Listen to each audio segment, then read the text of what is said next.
Bismillahirrahmanirrahim. Assalamualaikum warahmatullahi wabarakatuh. Salam sejahtera untuk kita semua. Yang terhormat Ibu Dr. Diana Hernawati, SPD MPD, Bapak Diki Muhammad Haidir, SPD MPD, selaku dosen pengampu mata kuliah Zoologi Vertebrata. Dan yang saya banggakan rekan-rekan semuanya.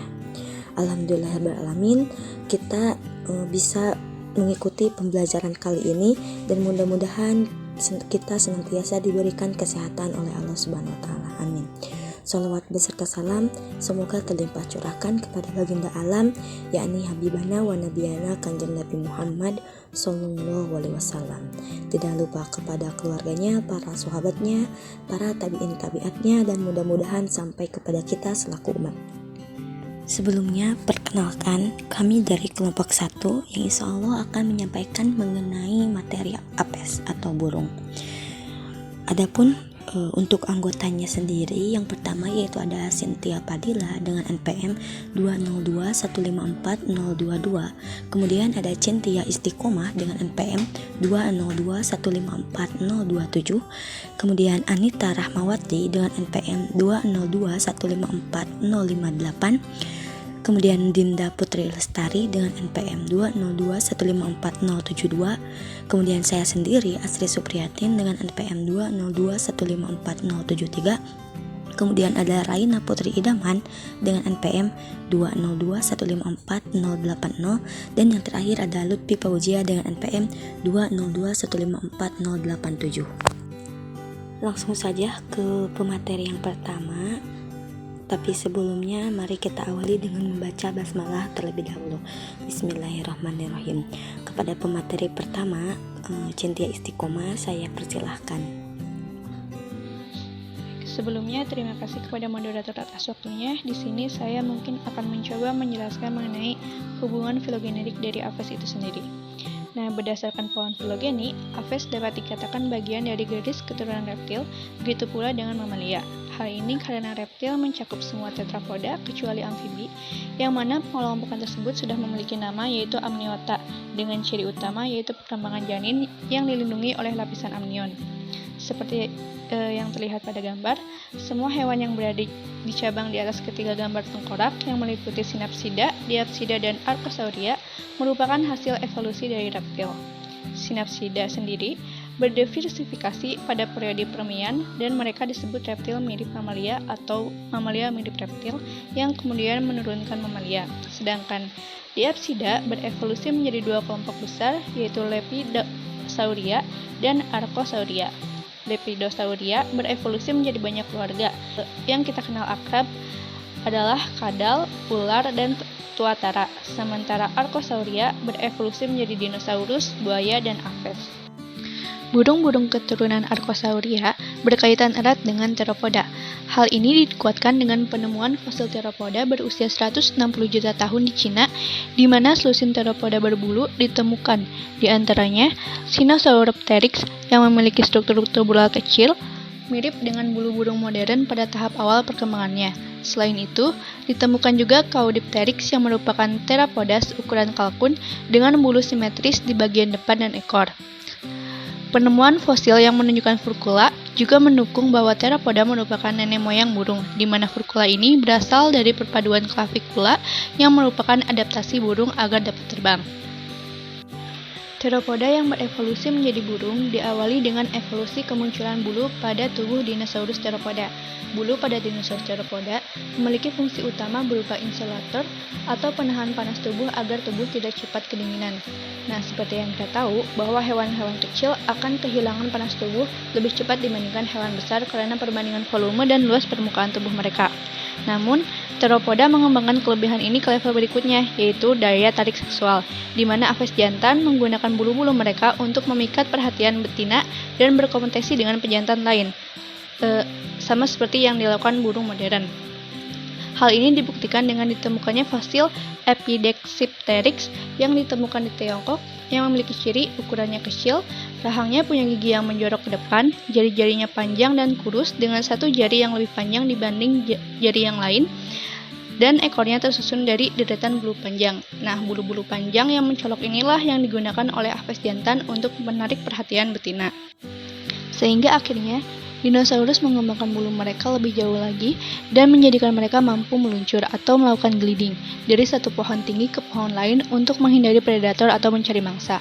Contoh pertama dari dinosaurus berbulu yang bulunya begitu banyak, panjang, dan airfoil sehingga mampu dilalui udara adalah Archaeopteryx yang ditemukan di Jerman.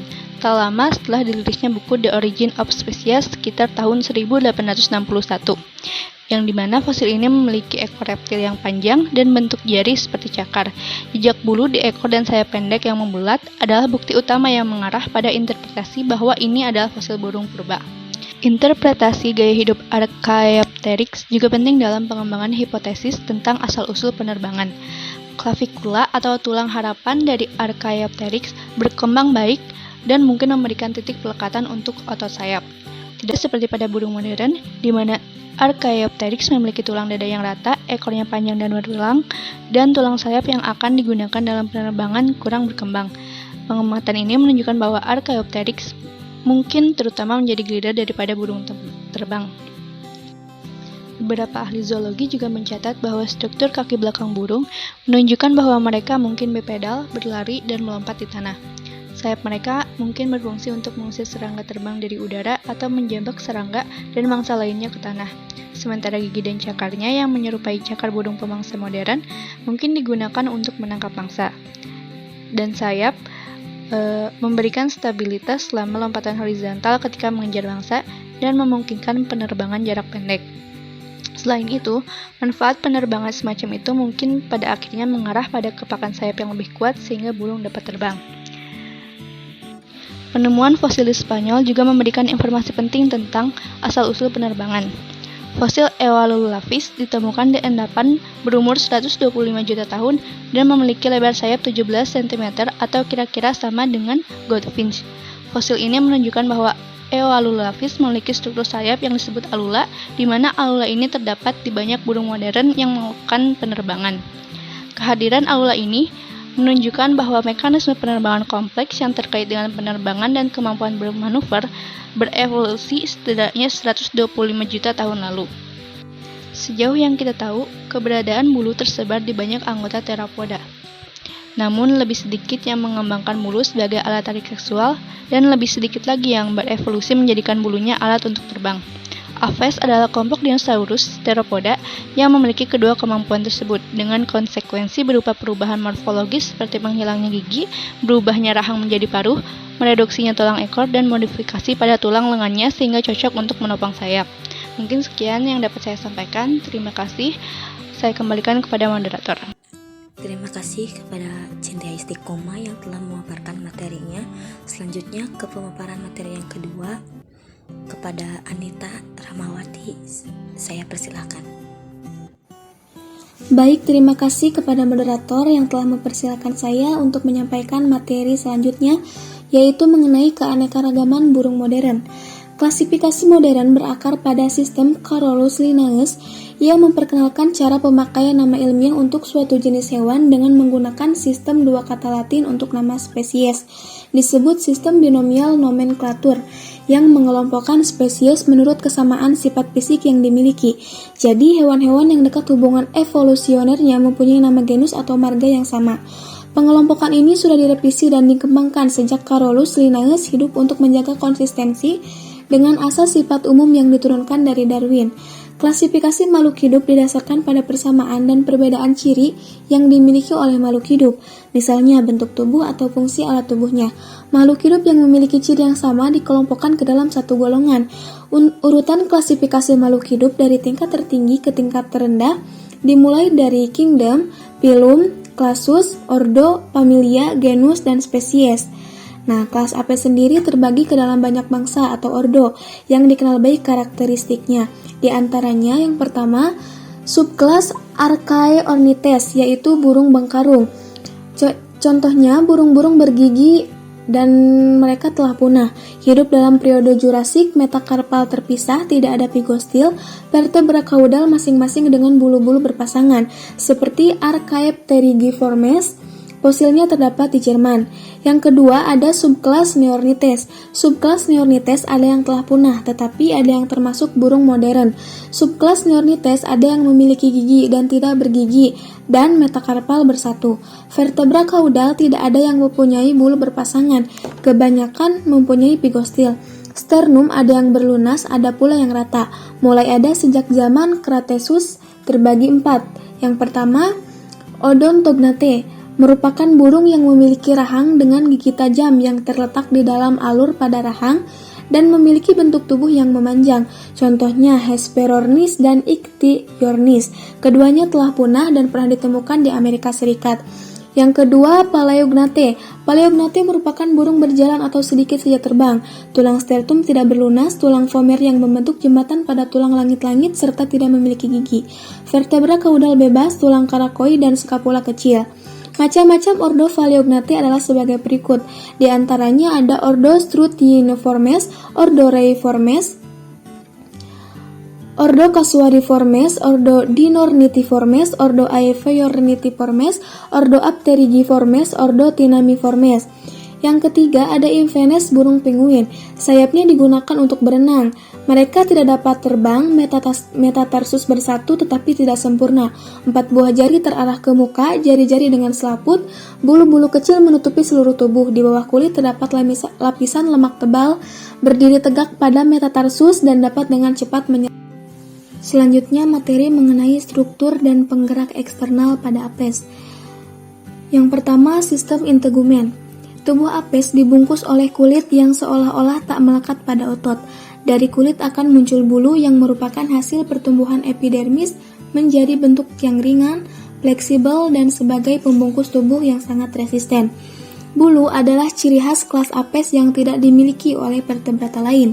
Hampir seluruh tubuh apes ditutupi oleh bulu, yang secara filogenetik berasal dari epidermal tubuh, yang pada reptil serupa dengan sisik. Secara embriologis, bulu apes bermula dari papil dermal yang selanjutnya mencuat menutupi epidermis. Dasar bulu itu melekuk ke dalam pada tepinya sehingga terbentuk folliculus yang merupakan lubang bulu pada kulit.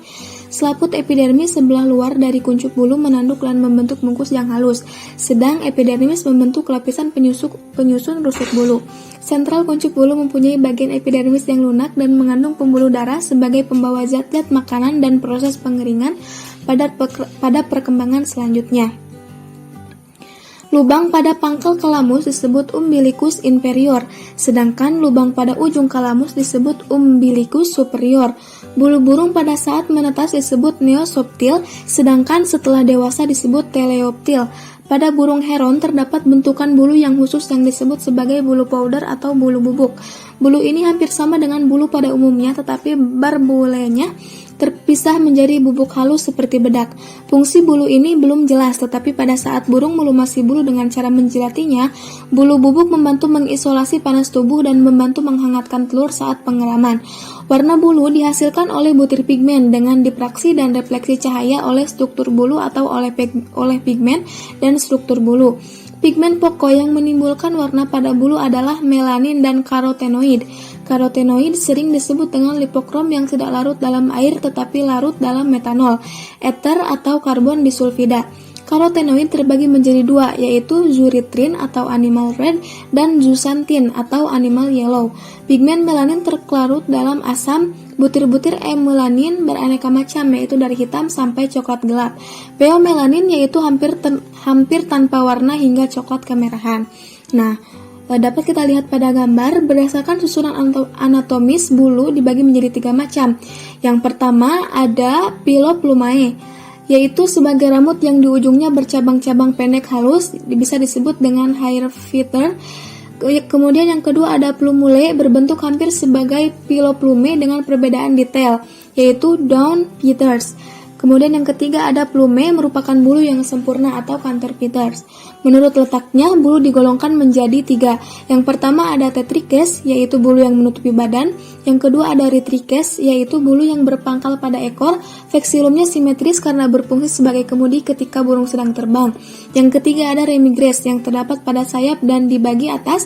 Yang pertama Remiges primere, yang melekatnya secara digital pada digit dan secara metakarpal pada metakarpalia.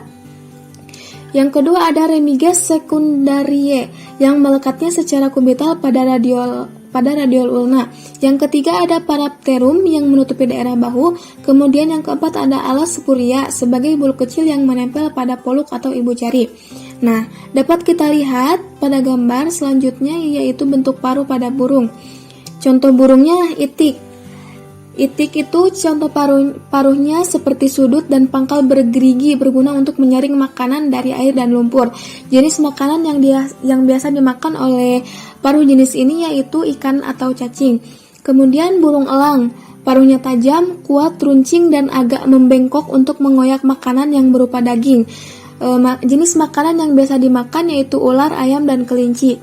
Kemudian bentuk paruh burung pipit, paruhnya pendek, tebal dan runcing untuk memecah biji-bijian seperti padi. Kemudian bentuk paruh burung pelatuk, paruhnya runcing agak panjang untuk memahat kayu pohon dan menangkap serangga di dalamnya. Kemudian ada bentuk paruh burung pelikan, paruhnya panjang dan berkantong besar pada bagian bawah untuk menyimpan ikan. Kemudian paruh pada ayam, paruhnya pendek, tebal dan runcing. Contohnya biji-bijian dan cacing. Kemudian untuk bentuk kaki, bisa kita lihat pada gambar ada bentuk kaki raja wali, burung elang, dan burung pelatuk. Nah, untuk bentuk kaki pada burung unta memiliki 3 jari menghadap ke depan dan 1 jari bagian belakang tidak tumbuh sempurna. Bentuk kaki seperti ini juga merupakan bentuk kaki pejalan kaki atau contoh hewannya ayam. Kemudian ada contoh itik dan angsa, jari kakinya berselaput. Nah, pada burung elang dan raja wali bentuk kakinya, jari kakinya pendek, kuku melengkung tajam dan cakar kuat untuk mencengkram. Kemudian bentuk kaki burung pelatuk, jari terdiri atas 4 dengan 2 jari berada di depan dan 2 jari lainnya berada di belakang. Untuk yang terakhir, bentuk kaki burung kutilang dan kenari, jari kaki panjang dan telapak kakinya datar untuk bertengger di ranting-ranting pohon. Kemudian rangka apes, yang pertama tengkorak, fungsinya untuk melindungi otak dan isi kepala. Yang kedua ada tulang leher, fungsinya untuk menghubungkan ke tempurung kepala. Kemudian tulang lengan untuk menggerakkan sayap, tulang hasta merupakan tulang sayap yang menghubungkan tulang lengan. Kemudian tulang pengumpil yaitu tulang sayap yang menghubungkan dengan tulang lengan juga. Kemudian ada korakoid merupakan penghubung tulang dada. Yang selanjutnya ada tulang dada, tempat melekatnya otot untuk terbang. Yang ke-8 ada tulang rusuk, yaitu tulang yang melindungi isi perut. Kemudian ada pelvis, yaitu penghubung tulang ekor. Yang ke-10 ada tulang ekor, merupakan tulang penghubung dengan kloaka. Yang ke-11 ada tulang kering, penghubung tulang paha ke betis. Yang terakhir ada tulang paha, yaitu untuk persendian. Nah, untuk sistem otot dan sistem rangka apes. Yang pertama sistem otot. Sistem otot apes atau burung yakni otot aksial dan hipobrankial yang mereduksi karena beberapa vertebre mengalami pusi yang merupakan salah satu penyesuaian untuk terbang. Adanya persatuan yang kokoh antara vertebre thoracalis dan lumbalis menyebabkan otot aksial kurang berfungsi kecuali di leher. Yang berkembang baik otot pectoralis berfungsi penting pada saat terbang. Otot apendikular terbagi 2 yaitu bagian depan dan bagian belakang. Tungkai depan teradaptasi untuk terbang sehingga ototnya sesuai untuk terbang, sedangkan yang belakang teradaptasi untuk berjalan atau berenang hingga sesuai fungsinya. Nah, dapat kita lihat pada gambar. Sistem gerak apes tersusun atas otot-otot antara lain yang pertama otot lidah, otot multifidus cervicis, otot pectoralis, otot supracoracoides, otot semitendinosus flexor, otot pronus longus, otot gastrocnemius, otot obliquus abdominus externus, otot levator caude, otot depressor caude, otot iliotibialis, otot extensor jari, otot pelvic girdle, otot dada atau toraks, otot flexor jari, otot tricep brachi, otot bicep brachi, dan otot patagial tendon. Yang selanjutnya ada sistem rangka. Sistem rangka apes merupakan alat gerak pasif. Sistem rangka burung tersusun atas berbagai jenis tulang yang tertera dalam gambar berikut. Nah, bisa kita lihat pada gambar. Untuk nomor pertama itu merupakan tengkorak, dan nomor kedua itu merupakan cervical vertebrae atau tulang leher. Yang ketiga, furcula Nah, untuk nomor keempat merupakan korakoid, nomor kelima bengkokan tulang rusuk, nomor keenam merupakan keel, nomor 7 merupakan patella atau lutut, nomor kedelapan merupakan tarsometatarsus, yang ke-9 jari, nomor ke-10 tibia atau tibiotarsus, yang ke-11 bibia atau pibiotarsus, yang ke-12 merupakan femur atau tulang paha, yang ke-13 ischium, yang ke-14 pubis, nomor ke-15 merupakan ilium, nomor ke-16 merupakan tulang ekor, nomor ke-17 merupakan pigostyle, nomor ke-18 merupakan sinsacrum, nomor ke-19 merupakan scapula, dan bagian nomor 20 pada gambar merupakan lumbar vertebrae, yang nomor 21 humerus, yang ke-22 ulna, ke-23 radius, nomor 24 carpal. Baik, terima kasih kepada Anita Rahmawati yang telah menyampaikan materinya. Selanjutnya materi yang akan disampaikan oleh Lutfi Fauziah. Kepada Lutfi, saya persilakan. Baik, terima kasih kepada moderator atas kesempatan yang diberikan kepada saya. Di sini izinkan saya untuk menjelaskan sedikit materi mengenai sistem pencernaan.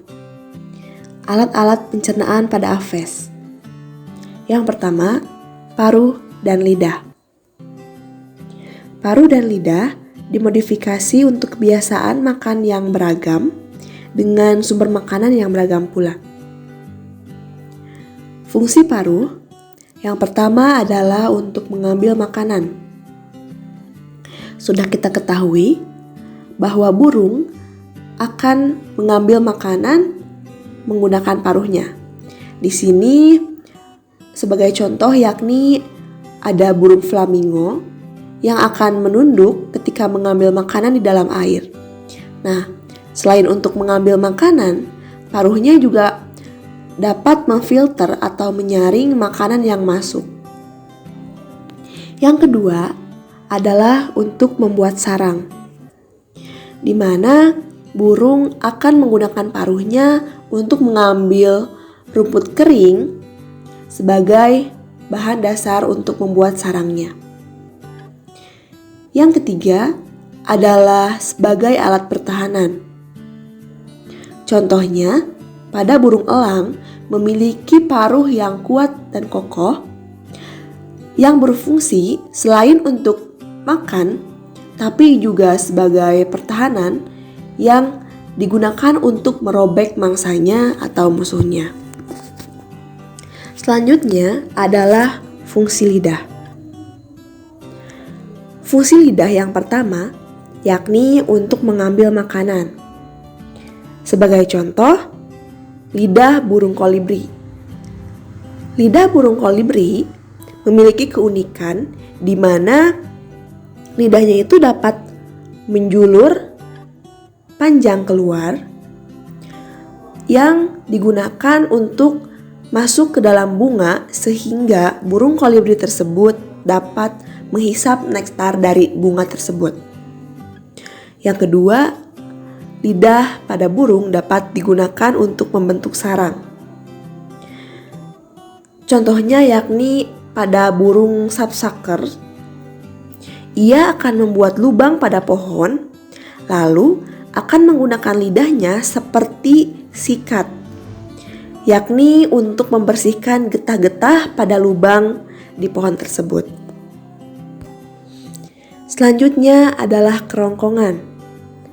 Fungsi dari kerongkongan ini yakni sebagai saluran makanan menuju tembolok, di mana tembolok merupakan tempat penyimpanan makanan sementara ketika burung makan dalam waktu yang cepat dengan jumlah yang banyak.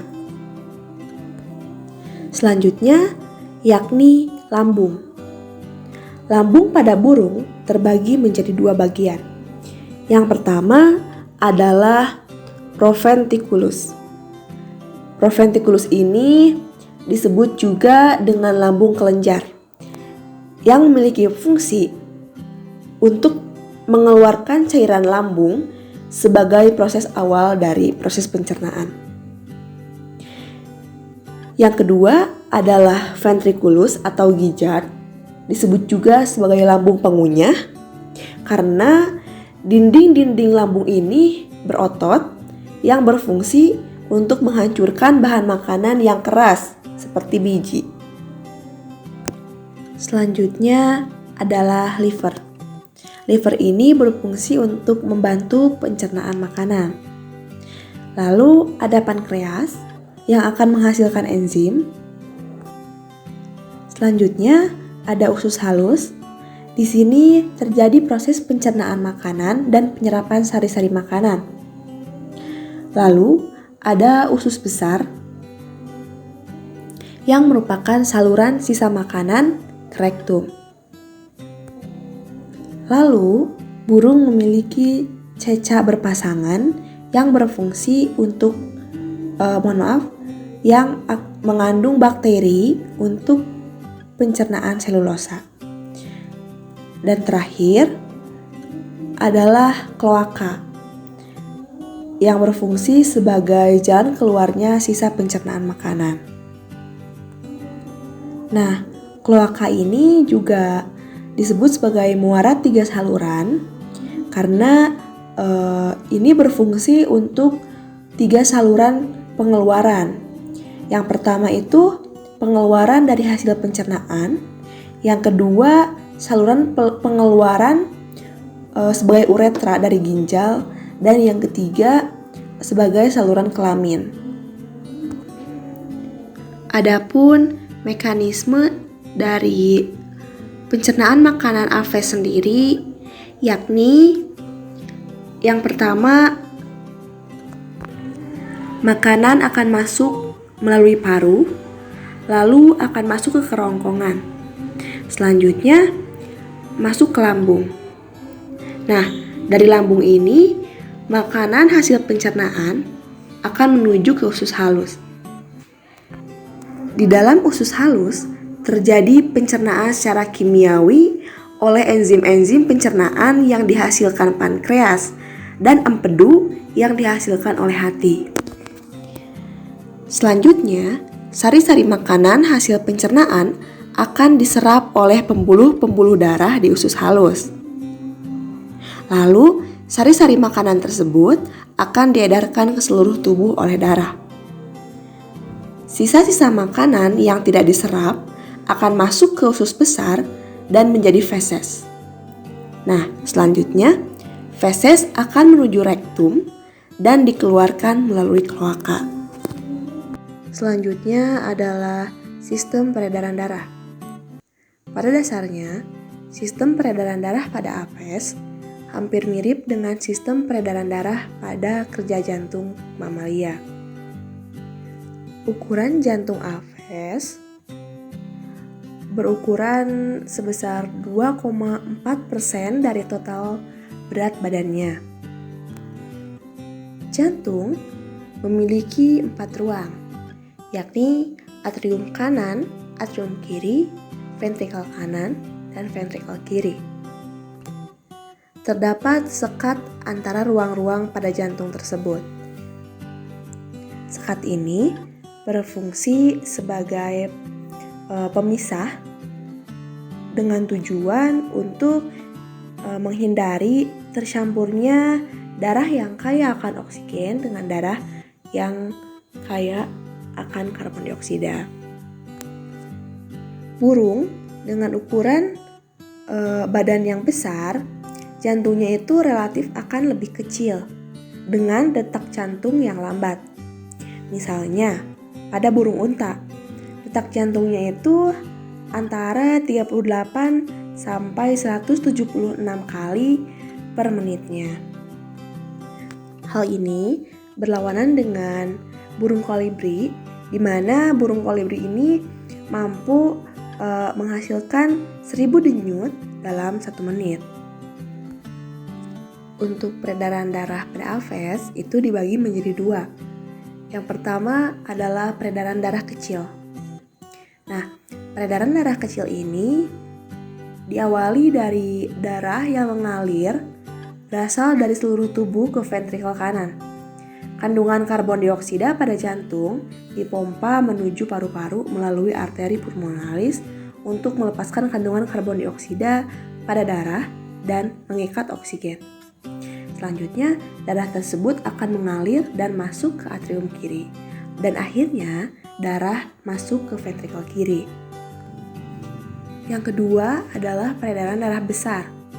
Nah, peredaran darah besar ini sama dengan peredaran darah kecil, namun dilanjutkan dengan proses di mana darah yang kaya oksigen yang berasal dari ventrikel kiri ini diedarkan menuju seluruh tubuh, tepatnya pada sel-sel tubuh. Nah, pada sel-sel tubuh ini, kandungan oksigen dalam darah akan dilepaskan dan karbon dioksida diikat sebagai sisa metabolisme tubuh. Kemudian, darah yang banyak mengandung karbon dioksida akan dialirkan kembali menuju jantung, tepatnya pada atrium kiri. Selanjutnya, sistem pernapasan. Adapun alat pernapasan pada burung, yang pertama yakni lubang hidung, berfungsi sebagai tempat masuknya udara. Yang kedua, trakea. Yang ketiga adalah siring, di mana siring disebut juga sebagai kotak suara khusus, di mana siring ini akan menghasilkan suara dari burung. Siring terletak pada trakea. Selanjutnya ada bronkus. Bronkus ini mengarah ke sistem kompleks kantung udara yang menempati sebagian tubuh burung dan meluas ke beberapa tulang sistem kerangka. Selanjutnya, yakni kantung udara atau sakus pneumatikus. Adapun fungsi dari kantung udara, yang pertama adalah membantu pernapasan terutama saat terbang. Yang kedua, memperbesar ruang siring sehingga dapat memperkeras suara. Yang ketiga, mencegah hilangnya panas badan secara berlebih. Dan yang keempat adalah mengatur berat jenis tubuh burung saat terbang. Pada burung, terdapat 9 kantung udara, yakni 2 buah kantung udara pada leher atau sakus cervicalis. Lalu ada 1 buah kantung udara di antara tulang selangka, disebut juga dengan sakus interclavicularis. Lalu 2 buah kantung udara pada bagian dada depan atau anterior, disebut juga sebagai saki thoracici cranialis. Selanjutnya ada 2 buah kantung udara pada bagian dada belakang atau posterior, disebut juga dengan saci thoracici caudalis. Dan yang terakhir, 2 buah kantung udara di perut, disebut juga dengan saci abdominalis. Nah, kantung udara dan bronkus ini terhubung ke paru-paru. Dan untuk alat pernafasan burung selanjutnya yakni adalah paru-paru.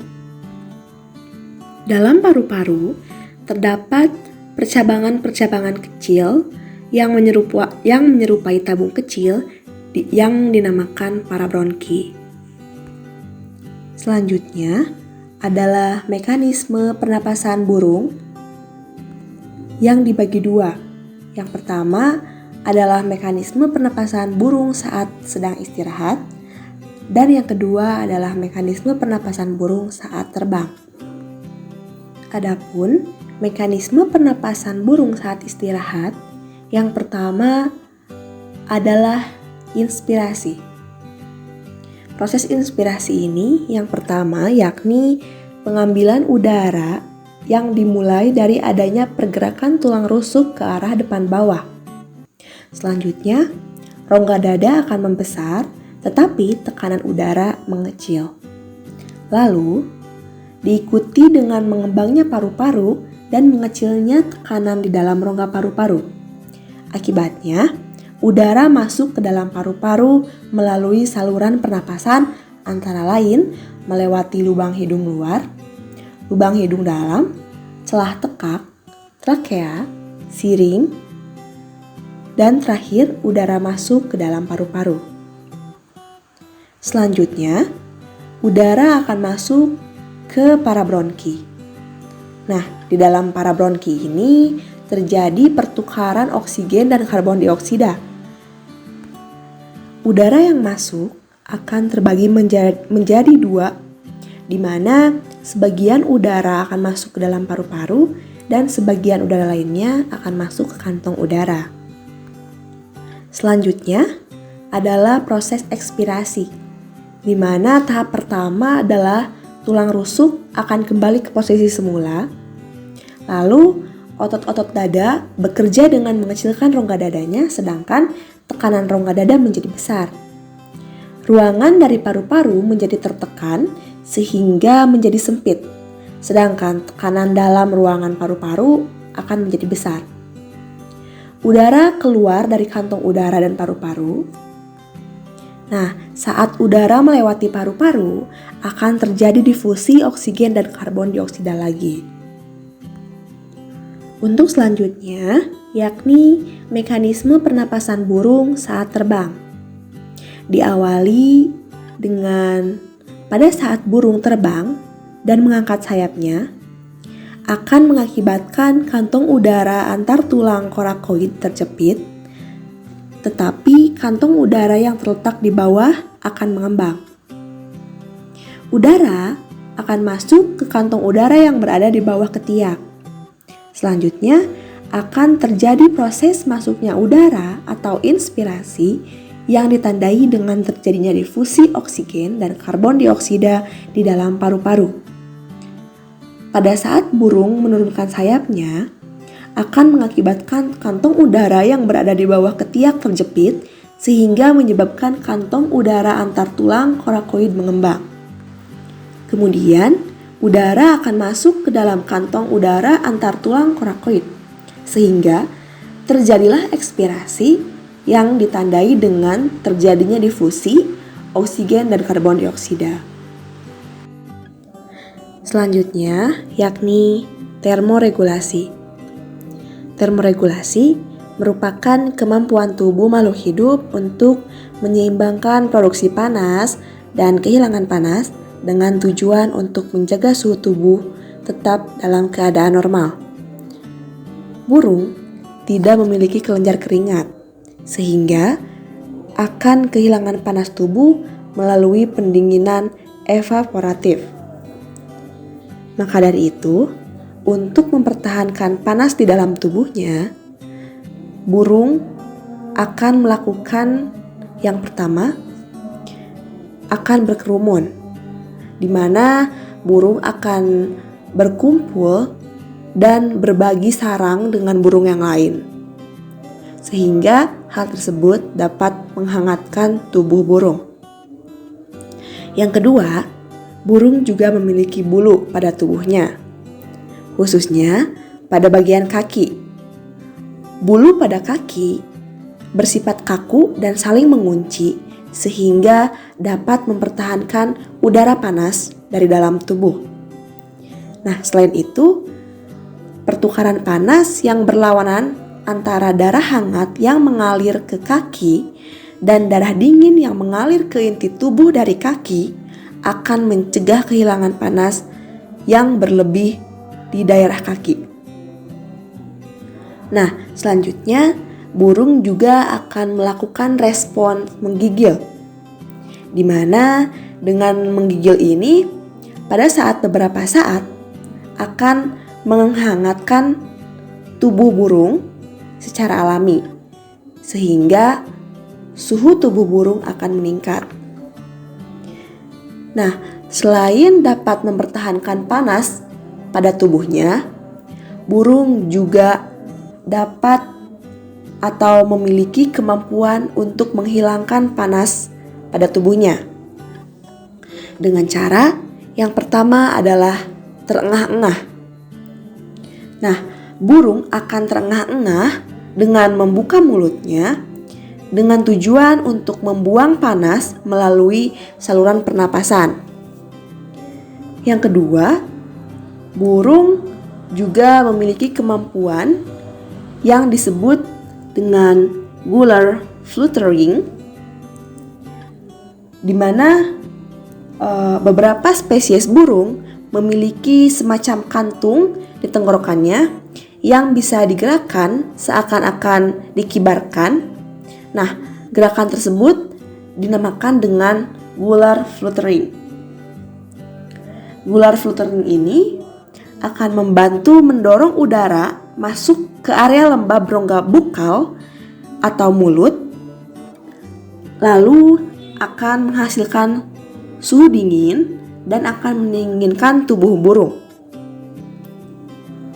Nah, pada saat itu laju respirasi akan meningkat sehingga suhu dingin akan masuk ke dalam tubuh burung. Mungkin cukup sekian yang dapat saya sampaikan. Mohon maaf apabila terdapat kekeliruan. Selanjutnya saya kembalikan kepada moderator. Baik, terima kasih kepada Lutfi yang telah memaparkan materinya. Selanjutnya, materi yang akan disampaikan oleh Dinda Putri Lestari. Kepada Dinda, saya persilakan. Baik, terima kasih kepada moderator yang telah memberikan kesempatan kepada saya untuk memaparkan materi mengenai sistem saraf dan sistem sensorik pada aves. Yang pertama yaitu akan membahas sistem saraf terlebih dahulu.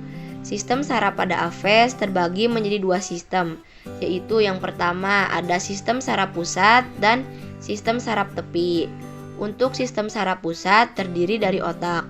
Otak aves sendiri terdiri dari beberapa bagian, yaitu yang pertama ada cerebrum atau otak besar. Otak besar tidak mempunyai banyak neuron atau unit struktural dan fungsional dari sistem saraf, dan bentuknya juga tidak berlipat-lipat. Yang kedua yaitu ada cerebellum atau otak kecil. Pada permukaan otak kecil terdapat lipatan-lipatan yang mampu menampung sel-sel saraf lebih banyak. Sel saraf yang makin banyak pada otak kecil menunjukkan pusat keseimbangan burung ketika terbang yang berkembang dengan baik. Yang ketiga yaitu ada mesencephalon atau otak tengah. Otak tengah burung berbentuk dua gelembung, berkembang dengan cukup pesat dan sebagai pusat saraf penglihatan berkembang dengan baik dengan membentuk gelembung. Yang keempat ada medula atau sumsum lanjutan, berfungsi sebagai penghantar impuls yang datang dari medula spinalis menuju otak. Sumsum lanjutan ini mengandung sel saraf yang membantu mengatur detak jantung, respirasi, dan tekanan darah. Dan yang terakhir yaitu ada saraf tulang belakang. Aves memiliki ruas tulang belakang yang berwarna abu-abu yang terletak di sepanjang tubuhnya dan membentuk saraf tulang belakang yang merupakan sistem koordinasi dan berfungsi sebagai pengantar pesan serta informasi ke otak. Selanjutnya yang kedua yaitu sistem saraf tepi. Sistem saraf tepi merupakan lanjutan dari neuron yang bertugas membawa impuls saraf menuju ke sistem saraf pusat dan dari sistem saraf pusat. Berdasarkan cara kerjanya, sistem saraf tepi dibedakan menjadi dua, yaitu ada sistem saraf sadar dan sistem saraf otonom. Sistem saraf sadar adalah sistem saraf yang mengatur segala gerakan yang dilakukan secara sadar atau di bawah koordinasi saraf pusat atau otak. Berdasarkan asalnya, sistem saraf sadar dibedakan menjadi dua, yaitu sistem saraf kepala atau kranial dan sistem saraf tulang belakang atau spinal. Dan yang kedua ada sistem saraf otonom, disusun oleh serabut saraf yang berasal dari otak maupun dari sumsum tulang belakang dan menuju organ yang bersangkutan. Dalam sistem ini terdapat beberapa jalur dan masing-masing jalur membentuk sinapsis yang kompleks dan juga membentuk ganglion. Urat saraf yang terdapat pada pangkal ganglion disebut urat saraf praganglion dan yang berada pada ujung ganglion disebut urat saraf postganglion. Sistem saraf otonom dapat dibagi atas yang pertama ada sistem saraf simpatik dan sistem saraf parasimpatik. Sistem saraf simpatik mempunyai ganglion yang terletak di sepanjang tulang belakang dan menempel pada sumsum tulang belakang sehingga mempunyai urat praganglion pendek. Contohnya memperlambat denyut jantung, memperkecil pupil dan lain-lain. Dan untuk sistem saraf parasimpatik mempunyai urat praganglion yang panjang karena ganglion menempel pada organ yang dibantu. Contohnya mempercepat denyut jantung, memperbesar pupil, dan lain-lain. Selanjutnya yaitu akan memaparkan mengenai sistem sensorik aves. Yang pertama ada penglihatan. Aves memiliki indera penglihatan yang sangat tajam terhadap warna dan cepat berakomodasi pada berbagai jarak.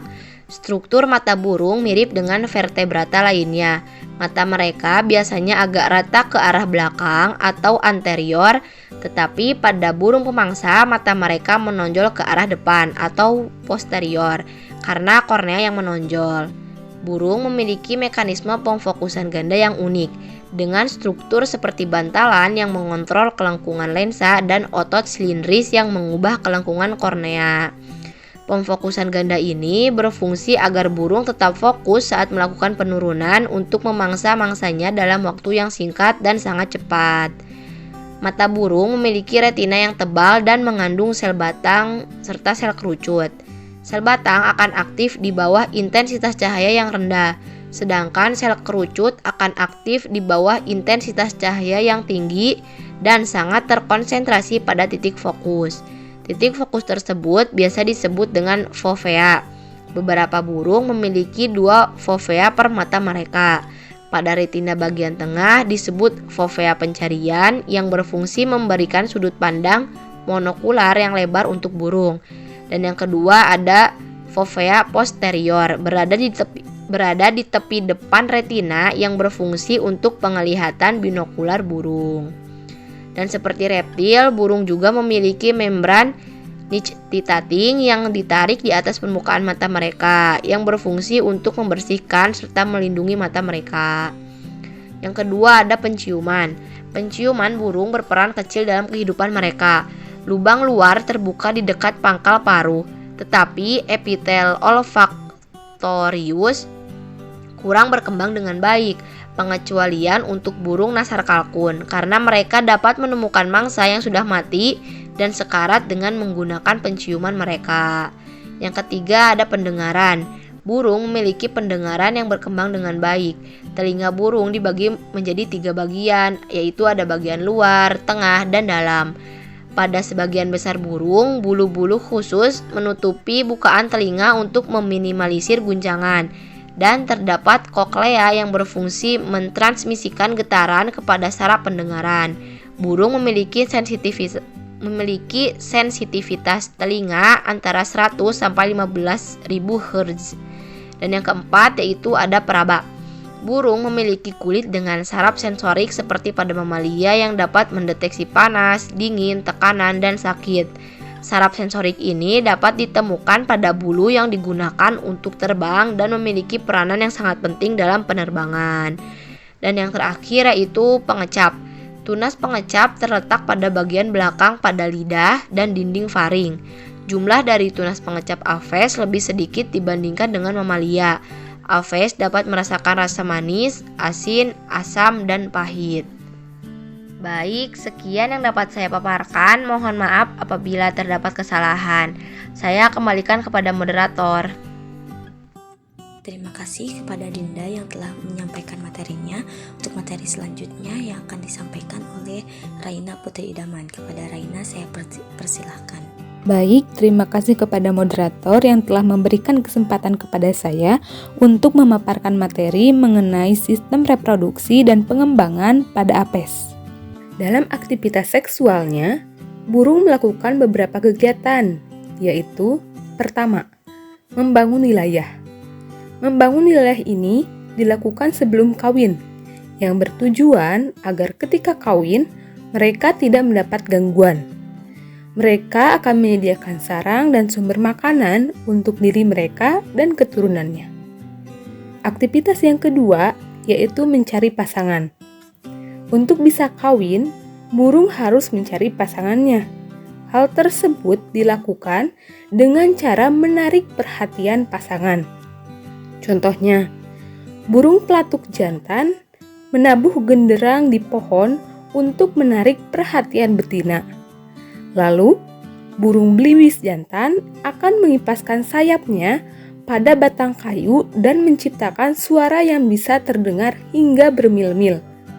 Dan burung bangau memiliki tarian pacaran yang meliputi gerakan melangkah, membungkuk, meregangkan tubuh, dan melompat.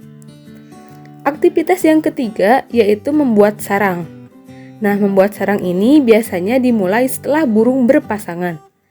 Betina akan memulai secara naluriah untuk membuat sarang, tetapi ada beberapa burung yang tidak membuat sarang.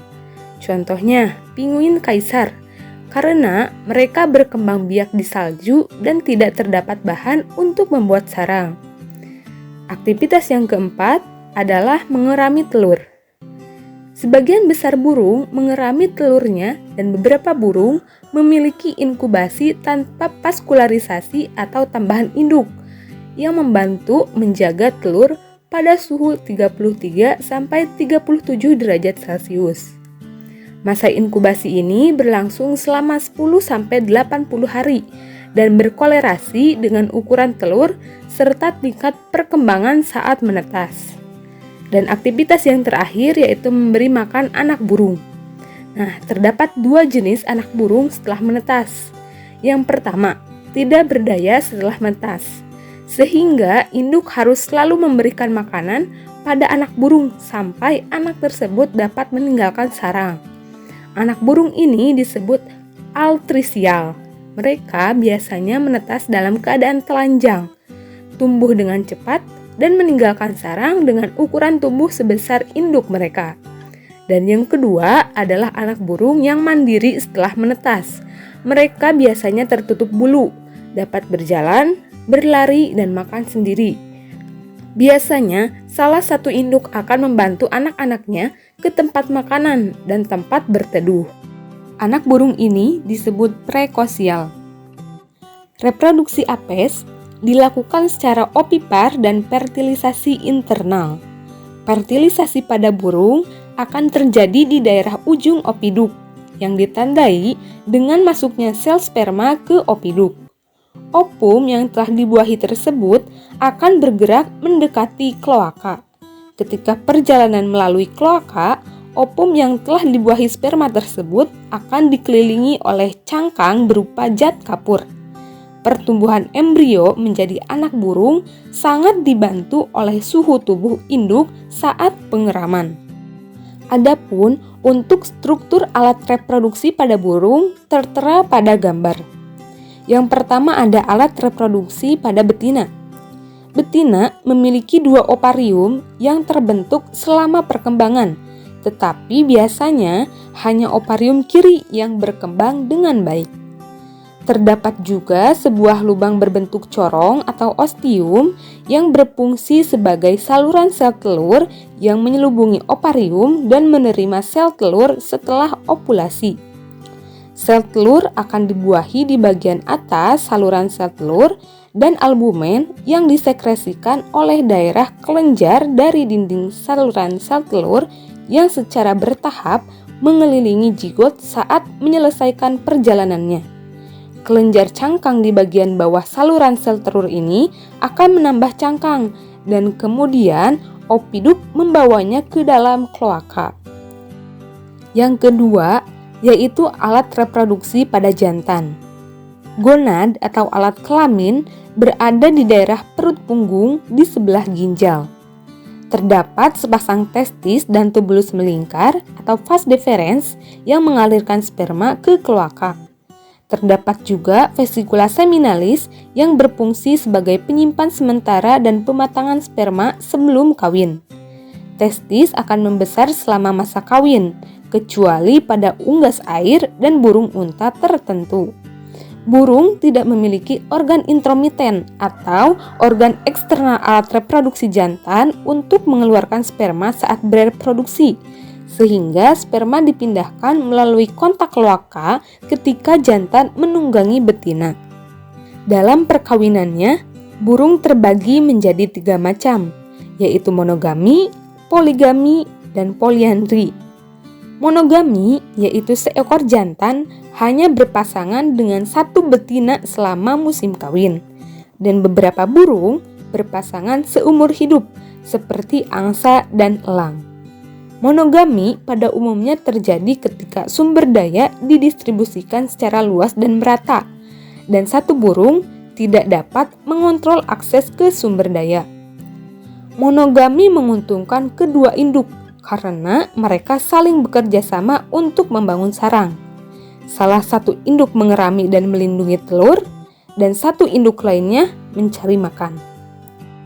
Yang kedua ada poligami. Poligami yaitu jantan kawin dengan lebih dari satu betina. Poligami biasanya terjadi pada spesies yang anak-anaknya kurang bergantung pada penetasan dan dalam situasi sumber daya tidak merata, sehingga menarik banyak betina ke daerah perkembangbiakan yang relatif kecil. Contoh poligami yaitu ayam padang rumput. Yang ketiga ada poliandri. Nah, poliandri adalah betina kawin dengan lebih dari satu jantan. Mereka bertelur untuk setiap jantan yang tertarik dan membangun sarang di wilayah mereka. Poliandri menghasilkan produksi telur yang lebih banyak daripada monogami. Contoh burung poliandri yaitu burung sandpiper tutul betina. Tetapi kemungkinan berhasil untuk membesarkan anak itu rendah karena pemangsa atau ancaman lainnya. Baik, sekian yang dapat saya paparkan. Terima kasih, saya kembalikan kepada moderator. Baik, terima kasih kepada Raina yang telah menyampaikan materinya. Selanjutnya, pemaparan materi terakhir yang akan disampaikan oleh Cynthia Padilla. Kepada Cynthia, saya persilahkan. Baik, terima kasih kepada moderator atas waktunya. Di sini saya akan menjelaskan mengenai ekresi dan osmoregulasi. Burung dan reptil pada dasarnya menghadapi tuntunan eksetoris dan osmoregulasi yang identik. Seperti reptil, burung mengeluarkan asam urat yang disimpan sementara di kloaka. Air juga diserap kembali di kloaka. Ekresi asam urat ini menghemat air dan mendorong perkembangan embrio di lingkungan terestrial. Selain itu, beberapa burung memiliki kelenjar garam supraorbital yang mengalirkan kelebihan natrium klorida melalui lubang hidung keluar tubuh. Ini sangat penting pada burung laut yang minum air laut dan memakan invertebrata yang mengandung sejumlah besar garam dalam jaringan mereka. Kelenjar garam dapat mengeluarkan garam dan larutan yang 2-3 kali lebih pekat daripada cairan tubuh lainnya. Oleh karena itu, kelenjar garam mengkompensasi ketidakmampuan ginjal untuk mengkonsentrasikan garam di dalam urin. Selanjutnya, pembahasan mengenai migrasi dan navigasi. Lebih dari 20 abad yang lalu, Aristoteles menggambarkan burung yang bermigrasi untuk menghindari musim dingin dan panasnya musim panas. Dia memiliki kesan yang salah bahwa beberapa burung menghilang selama musim dingin karena mereka berhibernasi dan yang lainnya bertransmutasi ke spesies lain. Sekarang, diketahui bahwa beberapa burung bermigrasi lama. Ahli geologi modern mempelajari waktu migrasi, perubahan fisiologis selama migrasi, rute migrasi, dan bagaimana burung bernavigasi di atas hamparan tanah atau air. Migrasi di sini mengacu pada putaran periodik antara area berkembang biak dan tidak berkembang biak. Sebagian besar migrasi adalah tahunan, dengan daerah bersarang di wilayah utara dan tempat masuk di selatan. Migrasi lebih diucapkan untuk spesies yang ditemukan di belahan bumi utara, karena sekitar 70% daratan bumi berada di belahan bumi utara. Migrasi terkadang melibatkan pergerakan timur atau barat, atau perubahan ketinggian. Migrasi memungkinkan burung untuk menghindari iklim ekstrim dan untuk mengamankan makanan yang cukup, tempat tinggal di ruangan sepanjang tahun. Pemanfaatan sumber daya mempengaruhi migrasi. Burung yang memarut menghabiskan sebagian tahun di daerah di mana sumber daya berlimpah, di daerah perkembangbiakannya yang bervariasi dari musim ke musim, tetapi di mana pola ketersediaan makanan dapat diatur. Burung-burung ini mungkin bermigrasi ke daerah tropis di musim dingin, tetapi kembali ke daerah berkembang biak di utara untuk memanfaatkan sumber daya musim semi dan musim panas yang berlimpah. Burung hibah tahunan termasuk flycatcher, thrush, dan hummingbirds termasuk ke dalamnya. Migrasi adalah karakteristik sejarah hidup yang kurang diinginkan. Sumber daya alam di daerah pemulihan dapat diprediksi tersedia tahunan. Burung seperti kardinal, titmice, dan pelatuk menemukan makanan yang cukup di wilayah yang sama sepanjang tahun dan disebut spesies burung Sidon. Burung bermigrasi sebagai respon terhadap kondisi fisiologis spesifik spesies. Faktor genetik dan faktor lingkungan mempengaruhi persiapan mereka untuk migrasi. Fotoperiode merupakan isyarat migrasi penting bagi banyak burung, terutama untuk burung di zona beriklim sedang. Perubahan fotoperiode memulai perubahan musiman dalam perkembangan gonad yang sering berfungsi sebagai rangsangan migrasi. Pada banyak burung, perubahan fotoperiode juga tampaknya meningkatkan deposisi lemak yang bertindak sebagai cadangan energi untuk migrasi. Lobus anterior, kelenjar hipofisis, dan badan pineal telah terlibat dalam memediasi respon fotoperiode. Yang kedua, navigasi. Burung menggunakan dua bentuk navigasi, yaitu yang pertama navigasi berbasis rute melibatkan pelacakan landmark, visual atau auditory pada perjalanan keluar sehingga landmark tersebut dapat digunakan dalam urutan terbalik pada perjalanan pulang. Yang kedua, navigasi berbasis lokasi didasarkan pada penetapan arah tujuan dari informasi yang tersedia di tempat asal perjalanan. Ini melibatkan penggunaan kompas, matahari, isyarat langit lainnya, dan atau medan magnet bumi. Lensa burung transparan terhadap sinar ultraviolet dan fotoreseptor. Mereka merespon dan mengarahkannya menggunakan matahari, bahkan pada hari berawan. Isyarat orientasi ini disebut kompas matahari. Jam biologis burung yang bermigrasi dapat diubah. Misalnya burung yang siap untuk migrasi ke utara dapat disimpan di laboratorium di mana matahari terbit laboratorium terjadi lebih lambat dari matahari terbit alami. Ketika dilepaskan ke kondisi cahaya alami, mereka terbang ke arah yang mereka anggap utara, tetapi sebenarnya barat laut. Migrator malam juga dapat mengarahkan menggunakan matahari dengan terbang ke arah yang benar dari matahari terbenam. Isyarat lain selain matahari adalah langit yang dapat digunakan untuk navigasi. Manusia mengetahui bahwa di belahan bumi utara, bintang utara sejajar dengan sumbu rotasi bumi. Burung dapat menggunakan informasi serupa untuk menentukan garis lintang. Rotasi eksperimental langit malam di planetarium telah mengubah orientasi burung di kandang uji. Beberapa ahli geologi telah lama berekspekulasi bahwa burung menggunakan kompas magnetik untuk mendeteksi medan magnet bumi. Dengan demikian, burung dapat menentukan arahnya. Mungkin sekian yang dapat saya sampaikan. Terima kasih, saya kembalikan kepada moderator. Baik, terima kasih kepada Cynthia yang telah memaparkan materinya.